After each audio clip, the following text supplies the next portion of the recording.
আজকে শেয়ার করব সম্পূর্ণ পেঁয়াজ রসুন ছাড়া নিরামিষ একটা পনির রেসিপি, যেটা রুটি বা যেকোনো পোলাওয়ের সাথে খেতে বেশ ভালো লাগে। এটা বানানোর জন্য সবার প্রথমে একটু ত্রিভুজ করে পনির কেটে নিয়েছিলাম। এখানে আমি 4 মগজ কাজু বাদাম বেটে নিয়েছিলাম, একটা ভাজা মশলা রেডি করেছিলাম, আর এখানে দিয়েছিলাম 2 চামচ মতন আদা বাটা। আর ভাজা মশলাটা রেডি করার জন্য এখানে ধনে জিরে, গোলমরিচ, এলাচ আর শুকনো লঙ্কা নিয়েছিলাম একটা। যেটা শুকনো খোলায় বেশ হালকা করে একটু ভেজে নিয়েছিলাম লো ফ্লেমে। 1 মিনিট মতন এটা ভেজেছিলাম, যতক্ষণ এটা ভাজার একটু হালকা গন্ধ চলে আসছে। এটা ভাজবে আর দেখবে যাতে পুড়ে না যায়।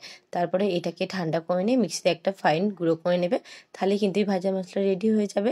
এবারে ফ্রাইং প্যানটা ভালো করে ক্লিন করে নিয়ে ওর মধ্যে 2 চামচ মতন আমি ঘি গরম করতে দিয়ে দিয়েছিলাম। গোটা রান্নাটা কিন্তু ঘিতেই করেছি, কেউ চাইলে কিন্তু সাদা তেলেও রান্নাটা করতে পারেন। ঘিটা হালকা গরম হয়ে গেলে গ্যাসের ফ্লেমটাকে একবারে মিডিয়ামে রেখে 2 চামচ মতন আদা বাটাটা দিয়ে একটু কষিয়ে নিচ্ছি, যতক্ষণ না এটা থেকে একটা কাঁচা গন্ধ চলে যায়। একটু ভাজা হয়ে গেলে এর মধ্যে 2টো কাঁচা লঙ্কা কুচি দিয়ে দিলাম। যেহেতু এখানে কোনো রকম লঙ্কা গুঁড়ো ইউজ করা হবে না, তো কাঁচা লঙ্কাটাই কিন্তু ঝালের জন্য আমি দিলাম। তো এটা 2টো কুচিয়ে দেওয়ার পর হালকা একটু ভেজে নিলাম। কাঁচা গন্ধ চলে যাওয়ার পর এর মধ্যে দিয়েছিলাম 2 চামচ মতন টক দই। আর গ্যাসের ফ্লেমটা যেহেতু অন ছিল, তো দইটা একটু ফেটে গিয়েছিল। আপনারা কিন্তু চেষ্টা করবেন গ্যাসের ফ্লেমটা অফ করে দইটাকে মিশিয়ে তারপর অন করার। হালকা একটু নাড়াচাড়া করার পর দেখবেন যে দইয়ের থেকে জলটা টেনে নিয়েছে। তখন এর মধ্যে দিয়ে দেবে আগে থেকে যে কাজু বাদাম 4 মগজের পেস্ট, সেটা 2 চামচ মতন। কাজু বাদাম 10টা আর ওই 4 মগজ 1 চামচ মতন দিলেই হবে।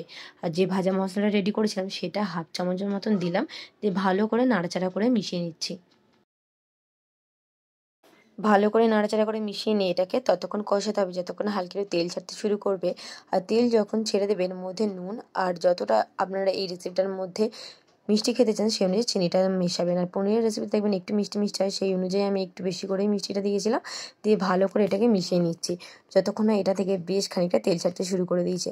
আর ভালো করে কিন্তু কষিয়ে নিতে হবে, নইলে কিন্তু এই গ্রেভিটাতে একটা কাঁচা গন্ধ বা আসবে, আর খেতেও ভালো লাগবে না।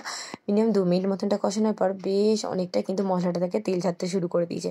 আমি আরেকটু ভালো করে নাড়াচাড়া করে মিশিয়ে নিলাম। এবারে পনিরগুলো দিয়ে দেবো।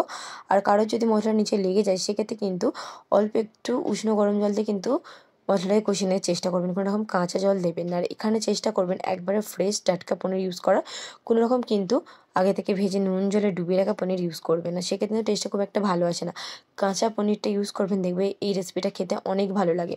আর যেহেতু পনিরগুলো কাঁচা, তাই আলতো হাতে এটাকে মিশিয়ে নিচ্ছি যাতে পনিরগুলো ভেঙে না যায়। আর গ্রেভির জন্য এখানে দুধ ইউজ করেছি, হাফ কাপ দুধ আমি দিলাম।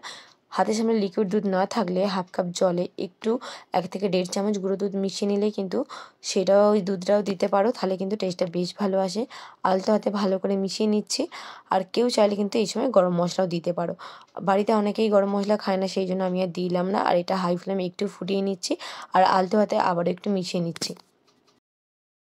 ভালো করে আলতো হাতে মিশিয়ে নিয়েছি। আর এই সময় একটু চেক করে নেবেন নুন মিষ্টি সব ঠিক আছে নাকি। আর গ্রেভিটা ফুটে উঠলে আগে থেকে যে ভাজা মশলা রেডি করে রেখেছিলাম তারই একটু আমি দিয়ে দিলাম উপর দিয়ে ছড়িয়ে। এতে কিন্তু খেতে বেশ ভালো লাগে। যেহেতু গরম মশলা দিইনি তাই আমি এই মশলাটা দিলাম, তোমরা গরম মশলা দিলে আর এই মশলাটা দেওয়ার কোনো রকম দরকার নেই। আলতো হাতে কিন্তু মশলাটা দেওয়ার পর আবারও মিশিয়ে নিচ্ছি, আর লো ফ্লেমে এটাকে বেশ 2 থেকে 3 মিনিট মতন ফুটিয়ে নেবো, যাতে গ্রেভিটা সুন্দরভাবে রেডি হয়ে যায়। কোনো রকম ঢাকনা দেওয়ার কিন্তু দরকার নেই। এর ফলে কিন্তু পনিরের ভেতর ভালো করে ফ্লেভারটা ঢুকবে। আর আমি বারবার বলছি, দুধের পরিবর্তে কিন্তু গ্রেভি তৈরি করার জন্য কোনো রকম জল ইউজ করবেন না। ব্যাস এটা কিন্তু প্রায় রেডি। আর একটু ফুটিয়ে নিলাম যতক্ষণে ওপর দিয়ে একটু তেল ভাসছে। যেহেতু গোটা রান্নাটা ঘিতে করেছিলাম তাই উপর দিয়ে আমি ঘি ছড়িয়ে দিইনি। আপনারা চেষ্টা করবেন যদি সাদা তেলে রান্নাটা করেন, তাহলে এটা ভালোভাবে রেডি হয়ে যাওয়ার পর উপর দিয়ে একটু ঘি ছড়িয়ে দেয়। আমার কিন্তু এই পনিরের রেসিপিটা পুরোপুরি রেডি হয়ে গেছে। আর আমি এতটাই গ্রেভি রাখবো মানে তরকারিটার মধ্যে, তাই আর এক্সট্রা কোনো রকম কিন্তু ফুটে ঘন করিনি। আর এটা রুটি, পরোটা, কোনো রকম নিরামিষ পোলাওয়ের সাথে খেতে বেশ ভালো লাগে।